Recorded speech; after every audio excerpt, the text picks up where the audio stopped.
These are the waters of the Great Lakes, artery of commerce carrying the lifeblood of a nation, feeding the maw of industry, filling America's larder with food.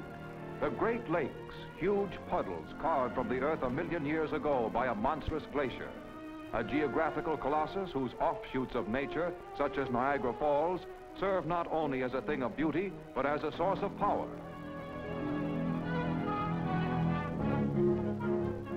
And through its connecting links, a medium of pleasure and travel, 6 million passengers a year sail over Lake Superior, Huron, Michigan, Erie, and Ontario. Here is the inland empire, embracing 8 states, spawned by the 5 lakes, which are said to contain half the fresh water in the world, enough to cover the entire United States to a depth of 15 feet. On their shores have mushroomed the great cities of the industrial Midwest. Detroit, popularly called the nation's arsenal in time of war, peacetime caterer to the comfort of millions with its output of motor cars. Chicago, America's second city, crossroads of the continent, alive, lusty, and immensely productive. Its far-famed stockyards and packing plants pointing up its position as butcher to the nation.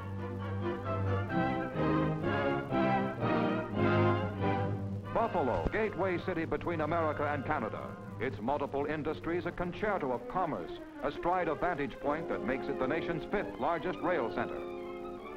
Toledo, producer of automobile parts and that vehicular phenomenon, the Jeep, of plate and shatterproof glass and bottles for the druggist's shelves. Cleveland, biggest port on Erie's South Shore and one of the most diversified manufacturing cities in the United States. Leader in steel making, machinery, aircraft parts, paints, and printing trade.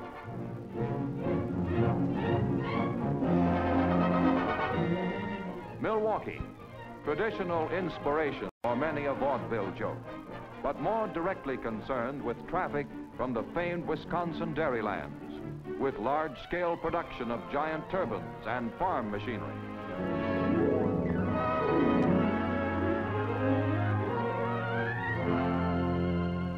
Here now are the windrows of ice which bind and fetter lake traffic 4 months of the year, from December to April. Wherever these vessels put in on their last trip of the season is where they wait for spring thaws to open the channels.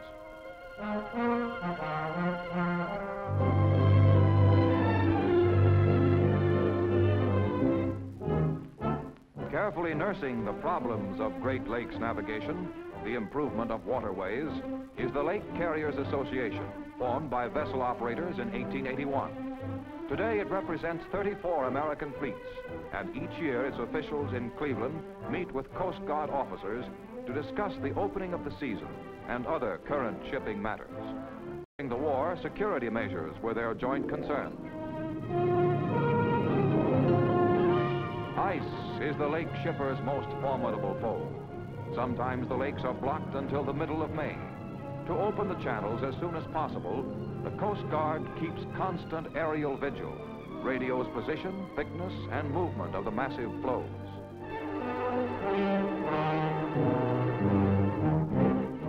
But when winter has a stubborn streak, the Coast Guard gets persuasive. Out steams the mighty Mackinac, $10 million worth of icebreaker, to run interference for the cargo carriers.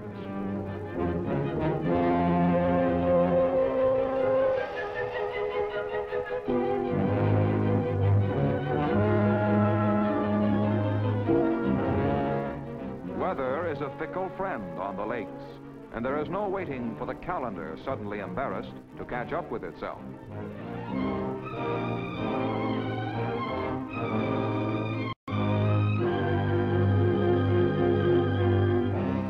Meanwhile, at Coast Guard stations scattered throughout the area, preparations already are underway to refit and man the 350 Coast Guard craft serving on the Great Lakes.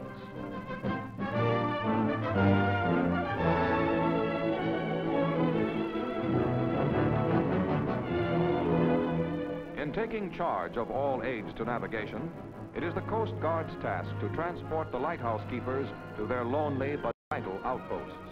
Supplies must go too in quantity, for theirs is an 8-month watch, broken only by an occasional visit to the mainland. Radio telephone keeps contact with the shore.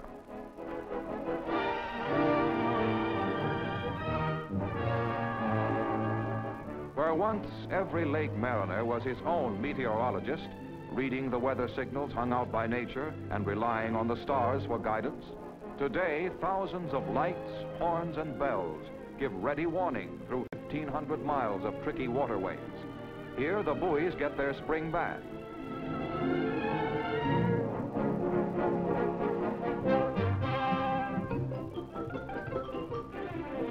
From Buffalo to Duluth, in every harbor town on the lake's 8,000-mile coastline, this is the real harbinger of spring. And for skippers coming aboard to change from civilian to seafaring clothes, it's the welcome end of an annual hibernation. No carrier, however, can move from its moorings until it passes the Coast Guard's marine inspection. Fire hoses must work. Lifeboats must be seaworthy and stocked with emergency supplies. And below decks, the engine room and its operation must meet a long list of requirements before the inspecting officer attaches his seal of approval.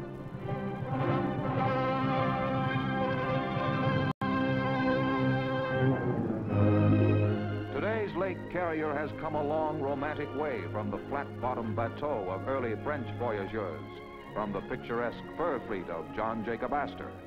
A modern ore freighter is more than 600 feet long, carries 13,000 tons, and in one season will travel a distance equal to twice around the world.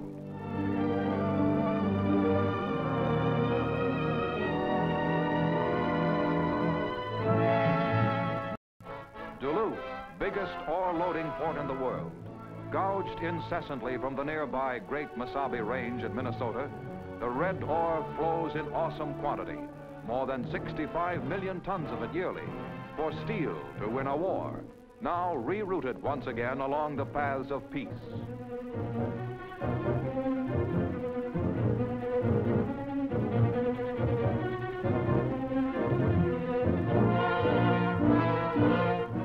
In volume carried, iron ore is the leading product on the Great Lakes, followed by coal, grain, limestone, and petroleum products.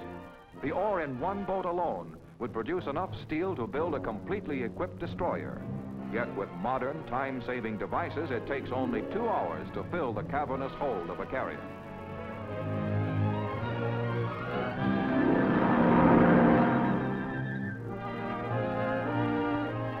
Southward bound now for the steel cities, a 1,000-mile trip at a cost of only 80 cents a ton. It was in 1622 that white men first explored Sault Ste. Marie, where a century later was forged a man-made link between Superior and Huron. This is a replica of the Sioux Canal's first lock.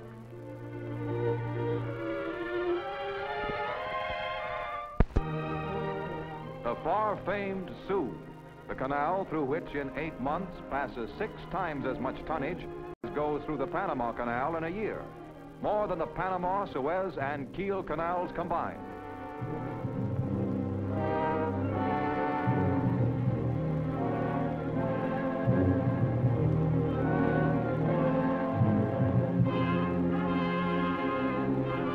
Actually, Superior and Huron are connected by the St. Mary's River, but because its rapids were not navigable, early commerce was portaged around it. Today, the Sioux, with its 5 tremendous locks, becomes the greatest ship highway in the world. An average of 100 vessels pass through here daily, and during the war, this was the most heavily defended spot of inland North America.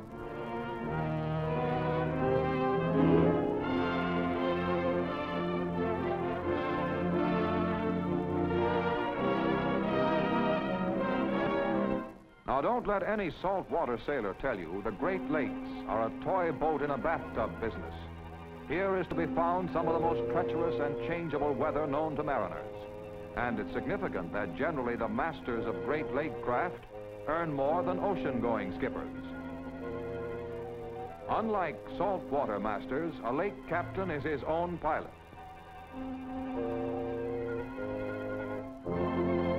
Coming into a harbor like Cleveland, he must know every foot of every narrow channel.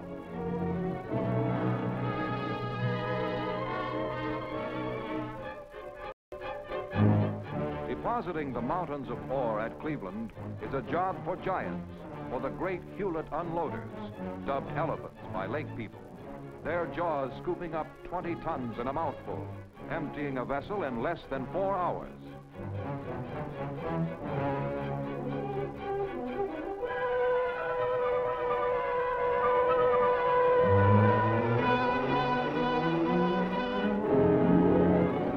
Raw red ore for the insatiable roaring furnaces of the steel belt, feeding the fires of Chicago, Gary, and Lorain, of Cleveland, Buffalo, and Youngstown, and Pittsburgh, the city whose very name has come to be synonymous with steel.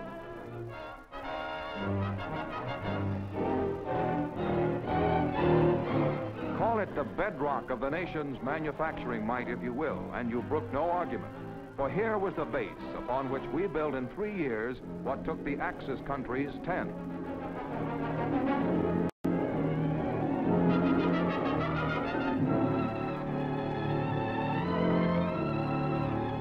Coal comes to the lakes in a black tide that never ebbs, collected at Toledo and Sandusky, Ohio, the 2 greatest coal-loading ports in America, rolled up from the mines of West Virginia, Pennsylvania, and Ohio for transshipment. Entire carloads clanking up the elevators to be grasped and tilted into waiting holds with seemingly no more effort than a housewife uses to pour sugar into a canister.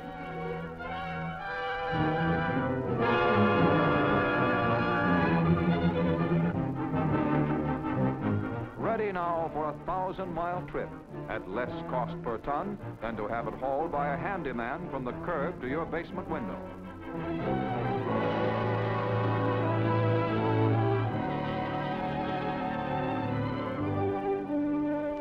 For romantic, rugged history, no lake country industry can offer more than the lumber of Upper Michigan, Wisconsin, and Minnesota, where once billions of board feet felled in limitless forests created many a backwoods millionaire. 2 million tons of lumber products a year move on lake carriers, much of it in the form of newsprint. Later it will pour from the presses in nearly every city in the United States and many abroad.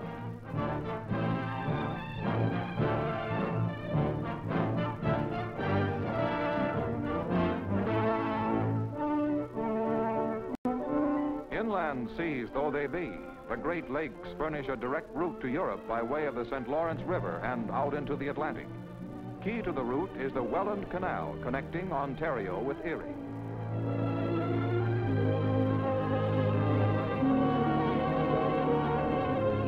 Because of the difference in the water level between the 2 lakes, the canal system of 8 locks raises a ship more than 300 feet in passing from a west to eastbound direction, lowers it going the other way.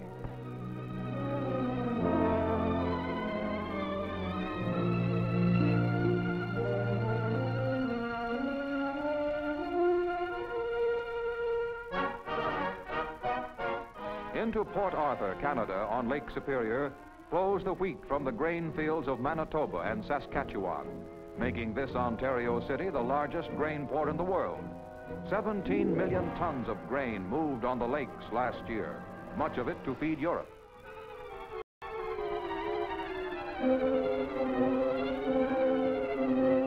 Samples are drawn off to be tested for quality by the Agricultural Department.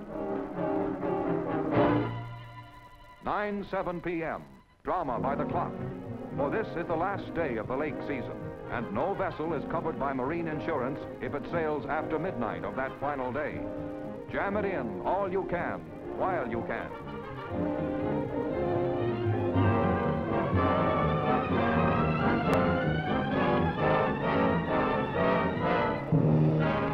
Practically capacity as the stop signal cuts the stream at 11:59 and the captain shoves off.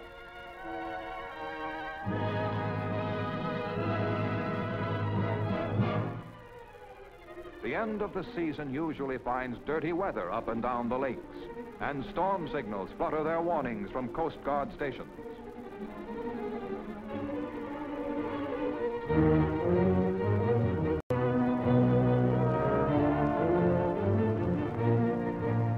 Below temperatures and 30-foot seas are common caprices of nature on the upper lakes. and vessels have been known to freeze over solid in 20 minutes. No comfortable mill pond sailing this, for these are the Great Lakes, the really Great Lakes. For 300 years, their tumultuous waters have tossed with tradition, have made an everlasting contribution to the pages of history. This surely has been a servant of empire, a well-followed path in a nation's progress. This is America.